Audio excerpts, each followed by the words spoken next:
Into the abyss. The United Earth ship Thunderchild cut through the darkness of space like a knife, its sleek hull reflecting distant starlight as it patrolled the outer reaches of the Kuiper Belt. Captain Eliza Morgan stood on the bridge, her weathered face illuminated by the soft blue glow of holographic displays. 20 years in the United Earth Space Force had taught her to trust her instincts, and right now, those instincts were screaming. "Commander Chen, anything on the long-range scanners?" Morgan asked, her voice steady despite the unease crawling up her spine. Commander David Chen, her executive officer and longtime friend, frowned at his console. "Nothing conclusive, Captain. Just that same energy signature we've been tracking for the past 6 hours. It doesn't match any known profile in our database." Morgan nodded, her eyes fixed on the main view screen where a faint purple distortion wavered at the edge of sensor range.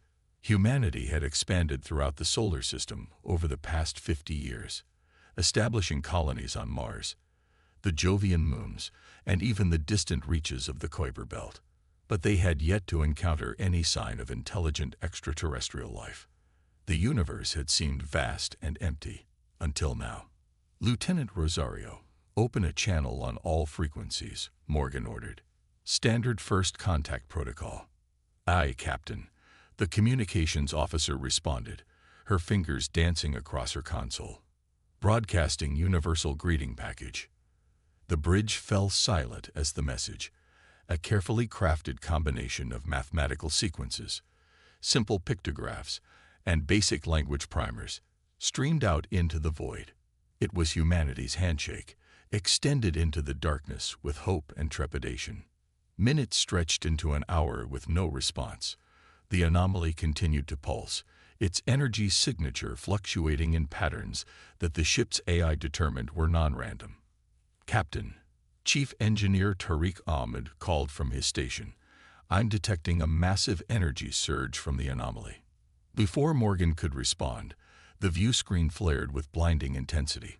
When the glare subsided, 3 enormous vessels hung in space where the anomaly had been.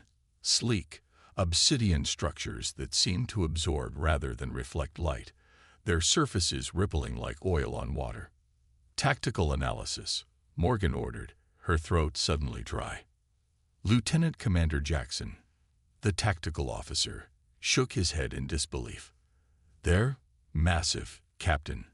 Each vessel approximately 3 kilometers in length. No visible propulsion systems, weapons arrays, or communication nodes. Our scans are having trouble penetrating their hulls. It's like they're partially out of phase with normal space. Are they responding to our broadcast?" "Negative, Captain," Rosario replied. "No response on any. Wait, I'm detecting a massive data burst directed at Earth." Morgan's blood ran cold. "What kind of data?" "It's encrypted, but the volume is enormous. It bypassed all our communication protocols and—" A blinding flash erupted from the lead alien vessel. The Thunderchild rocked violently, throwing crew members from their stations as emergency alarms screamed throughout the ship. "Direct hit," Jackson shouted. "Port shields down to 43%. They fired without warning." "Return fire," Morgan commanded. "All batteries, target the lead vessel." The Thunderchild's railguns sprang to life, launching hypervelocity tungsten rounds at the alien ships. Missile tubes emptied as a swarm of tactical nuclear warheads streaked toward the obsidian vessels. On the view screen, Morgan watched with growing horror as their weapons, humanity's most advanced military technology, simply disappeared upon contact with the alien hulls, as if swallowed by some invisible force. "No effect," Jackson reported grimly. They're not even registering impacts." Another flash, and the ship heaved again. Emergency lighting bathed the bridge in crimson as primary systems failed across the board. Engineering reports critical damage to the main reactor. Chen shouted over the blaring alarms. "We're losing power." Morgan gripped her command chair, mind racing. "Get me Earth Command. Now." Rosario's face went pale. "Captain, I can't reach Earth. All communication with the home system has been cut off. Satellite relays. Gone. The entire network just disappeared. On the view screen, one of the alien vessels had broken formation and was accelerating toward Earth, leaving its companions to deal with the Thunderchild. Morgan realized with sickening clarity that they weren't just under attack. This was an invasion. Status of our emergency FTL communicator, she demanded. Functional, Chen confirmed. But Captain, it's only designed for short text bursts. That's all we need. Send an emergency alert to all off-Earth colonies and outposts. First contact hostile. Unknown technology. Invasion underway. As Chen carried out her orders, Morgan turned to Ahmed. Chief, I need options. These things are cutting through our defenses like they're not even there. The engineer's face was slick with sweat as he worked furiously at his console. Captain, I've been analyzing their attack pattern. The energy signature is unlike anything I've seen before, but there's something odd about it. Their weapons seem to operate on a quantum probability field disruption. In English, Chief, they're not destroying our ship in the conventional sense. They're increasing the probability of system failures to near 100%. It's like they're rewriting the laws of physics around our technology. Another blast rocked the ship, and a conduit exploded at the rear of the bridge, showering sparks across the deck. Life support failing, the ship's AI announced calmly. Hull breach on decks 5 through 8. Casualty reports incoming from all sections. Morgan knew the Thunderchild was dying, but she'd be damned if they went quietly. Chief, can we reverse engineer their weapon? Use their own tactics against them? Ahmed's eyes widened. Maybe. Their attacks leave a quantum signature, a footprint. If we could analyze it quickly enough, we might be able to modulate our remaining weapons to operate on a similar principle. Do it, Morgan ordered. Lieutenant Jackson, buy us time. Use every conventional weapon we have left. Not to destroy them, just to distract them. As the tactical officer complied, Morgan turned to her science officer, Dr. Eliana Voss. Doctor, what do we know about these things? Anything that might give us an edge. Voss, a brilliant cynobiologist who had never expected to practice her specialty in combat, studied her readings with intense focus. Their ships appear partially phase-shifted, existing simultaneously in our dimension. And somewhere else. That's why our weapons aren't effective. They're passing through into another dimensional plane. Can we exploit that? Voss exchanged a glance with Ahmed. Theoretically, if we could force them fully into our dimension. The phase inverter, Ahmed interrupted, his eyes lighting up. The experimental drive system we were testing. It was designed to shift the Thunderchild partially out of phase for FTL travel, but we could reverse the polarity and pull them completely into our reality. Voss finished. Morgan didn't hesitate. How long? 20 minutes, Ahmed replied. Maybe less if I bypass safety protocols. You have 10, Morgan said. Commander Chen, evacuate all non-essential personnel to the escape pods. Set course for the space between those two alien vessels. Chen stared at her. Captain, that's suicide. We'd be placing ourselves directly in their kill zone. Exactly, Morgan said grimly. They want to study us while they destroy us. Let's give them a closer look. The next 9 minutes were a blur of desperate action. The Thunderchild, bleeding atmosphere and power, limped toward the alien vessels. Escape pods jettisoned from its hull, carrying away as many crew as could be spared. On the bridge, the remaining officers worked frantically to prepare for their captain's desperate gambit. Phase inverter ready, Ahmed reported, his voice strained. But Captain, the power requirements are enormous. We'll have to divert everything, including life support and gravitational systems. Do it, Morgan ordered. How close do we need to be? Within 5 kilometers of both vessels. And Captain, this is untested technology. The inverter could just as easily destroy us as them. Morgan nodded, her expression resolute. Better to die on our terms than theirs. All hands, Brace for impact. The Thunderchild surged forward on its remaining engines, absorbing devastating hits from the alien vessels. Systems failed across the ship as it closed the distance, but Morgan held her course. In position, Chen announced, his knuckles white, as he gripped his console. All power to the phase inverter, Morgan commanded. On my mark. Now. Anand slammed his hand down on the activation sequence. For a heartbeat, nothing happened. Then the fabric of reality around the Thunderchild seemed to ripple and tear. A high-pitched whine filled throughout the ship as the inverter reached maximum power. On the view screen, the alien vessels suddenly shuddered, their sleek surfaces becoming more solid, more defined, as they were dragged fully into normal spacetime. It's working, Voss exclaimed, their phase locking into our dimension. Fire everything we have left, Morgan ordered. Target their now visible weak points. The Thunderchild's remaining weapon systems unleashed a final barrage. This time, instead of disappearing into nothingness, the projectiles struck solid matter. The alien vessels convulsed, strange energies coursing across their hulls as they struggled against the phase inverter's pull. Their systems are destabilizing, Jackson reported, a note of hope in his voice for the first time. They're trying to phase shift back, but can't break free of the inverter field. On the view screen, cracks appeared in the obsidian surfaces of the alien ships, spreading like lightning as structure after structure failed. Brilliant energy erupted from the fractures, a cascade of power that could no longer be contained by compromised systems. They're going critical, An shouted. Captain, we need to get out of here. All power to engines, Morgan ordered. Get us clear. But it was too late.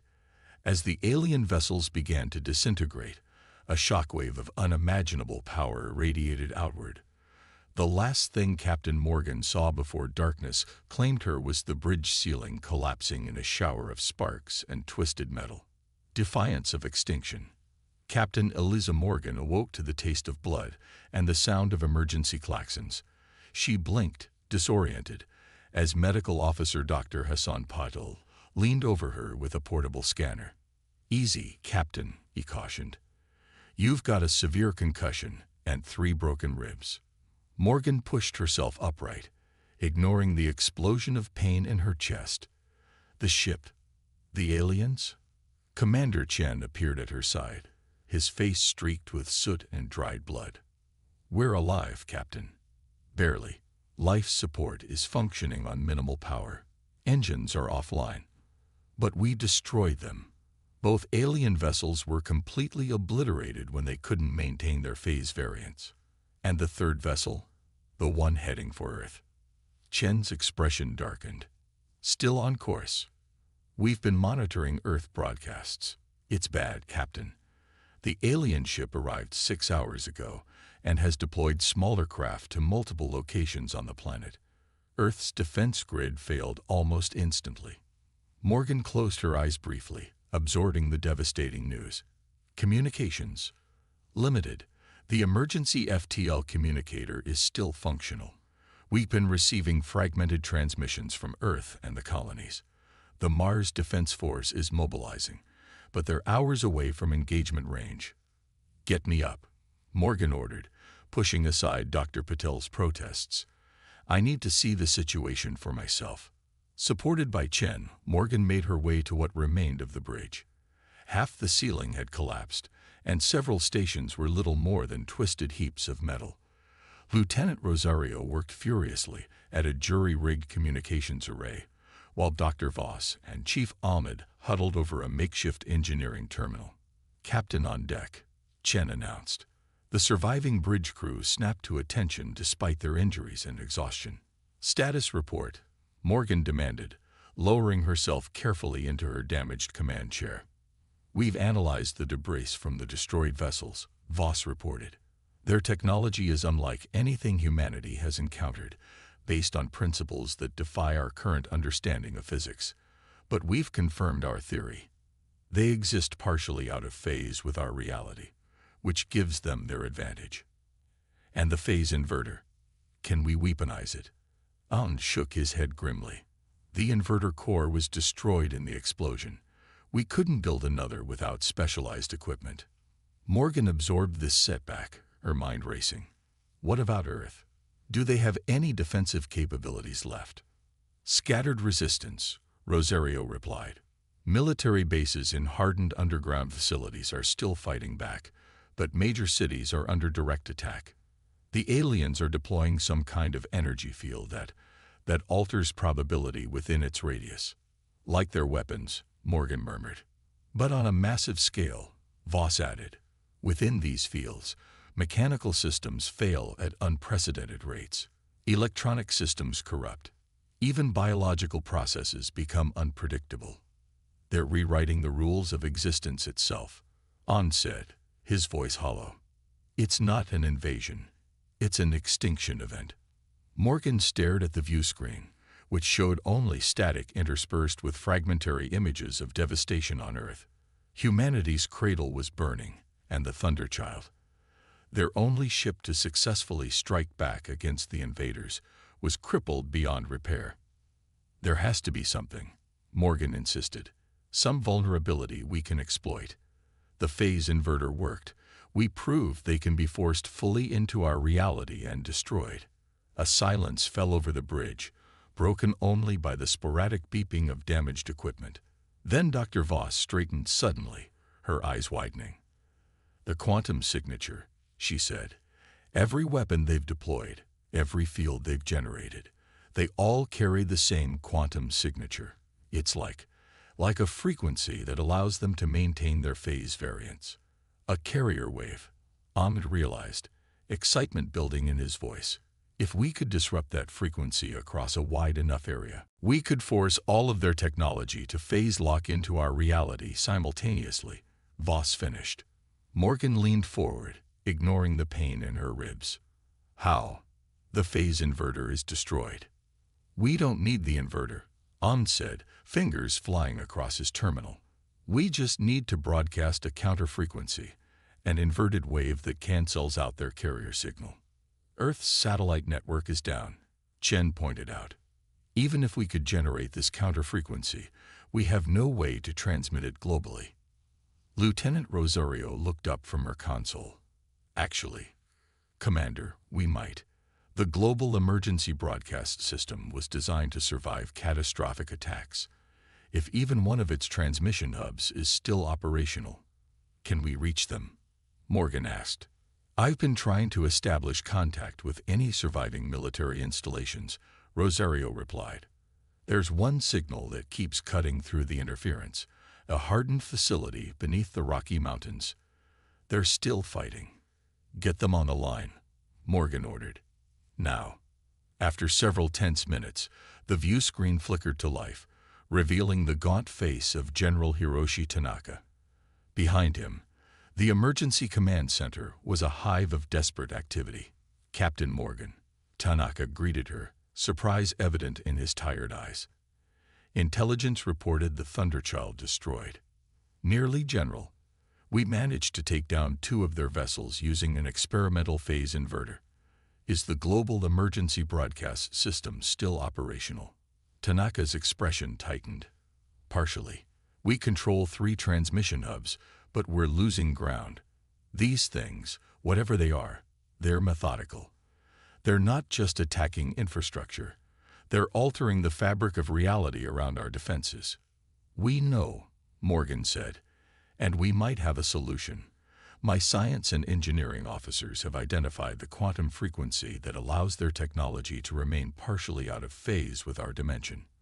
If we can broadcast a counter-frequency through the emergency system, we could neutralize their advantage, Tanaka finished, understanding dawning in his eyes. How quickly can you transmit the specifications? Immediately, Ahmed replied. But General, the counter-frequency will affect all phase technology within its radius. Once it's activated, the alien ships will be forced fully into our reality, making them vulnerable to conventional weapons. Tanaka nodded. We still have nuclear missiles in hardened silos, and several submarine fleets remain undetected in the deep ocean trenches. If we coordinate the counter-frequency with a simultaneous global strike, It could work, Morgan agreed. But the window will be narrow. Once they realize what's happening, they'll try to adapt. Then we don't give them time. Tanaka said grimly. Transmit the specifications. We'll begin preparations immediately. The next 4 hours were a blur of frantic coordination. From the crippled Thunderchild, Omd and Voss refined the counter-frequency calculations, working through complex quantum equations that pushed the boundaries of human scientific understanding. On Earth, General Tanaka rallied the planet's remaining military forces, coordinating a desperate global strike plan. Counter-frequency transmission ready, Omd reported finally. Earth has confirmed all 3 broadcast hubs are prepared to synchronize. Morgan surveyed her battered bridge crew, the survivors who had faced humanity's first contact with an alien intelligence and somehow lived to fight another day. This is it, she said quietly. Everything depends on perfect timing. If this works, we buy Earth a fighting chance. If it fails, no one needed her to finish the thought. If their plan failed, humanity joined the ranks of extinct species, another footnote in the cosmic ledger. General Tanaka is on the line, Rosario announced. All Earth forces are in position. Morgan took a deep breath, steeling herself. Initiate counter-frequency transmission. On the view screen, Tanaka gave a short nod. Broadcasting in 3, 2, 1, now. For a moment, nothing seemed to happen. Then Voss's instruments began registering massive energy fluctuations from the alien vessel orbiting Earth. It's working, she exclaimed. Their phase variance is destabilizing. On auxiliary screens patched into Earth's remaining observation satellites, they watched as the massive alien mothership suddenly shimmered, its surface becoming solid and defined as it was dragged fully into normal spacetime.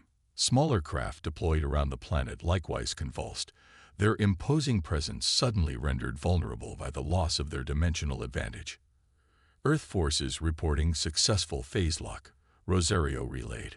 All nuclear assets launching. The bridge crew watched in tense silence as humanity unleashed its final desperate counterattack. Missiles streaked upward from hidden silos and underwater launches, converging on the now vulnerable alien vessels. The mothership, once impervious to human weapons, now had no defense against the onslaught. Multiple nuclear detonations bloomed in Earth orbit, silent flares of destructive energy that washed out the viewscreen sensors.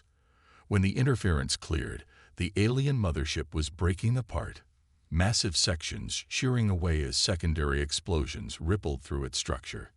Direct hits confirmed on all major alien craft, Rosario announced, unable to keep the exultation from her voice. Earth ground forces reporting the probability fields are dissipating. A ragged cheer went up from the bridge crew.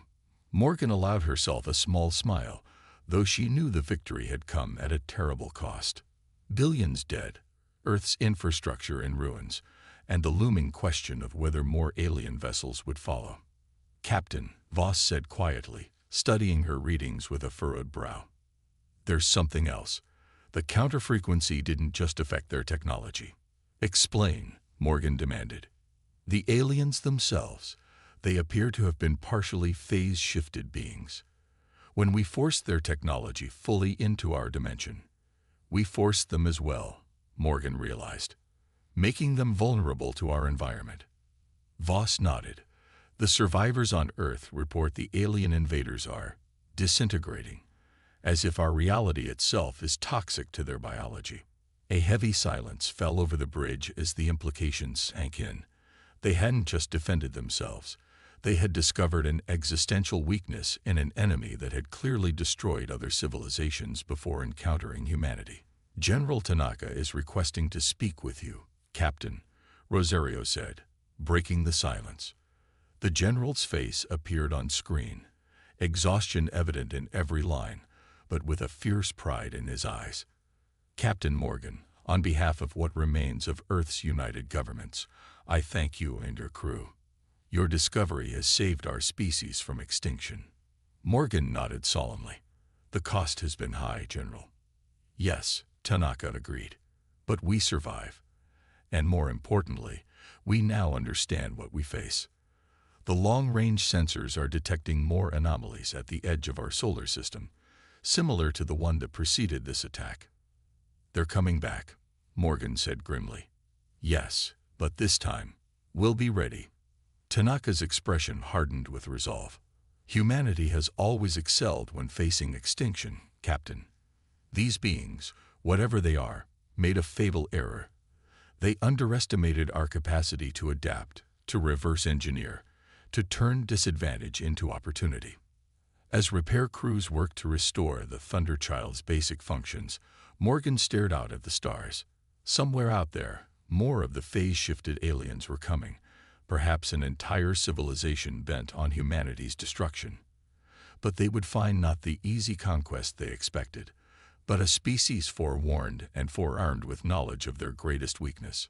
Begin preparations for mass production of phase-lock transmitters, she ordered.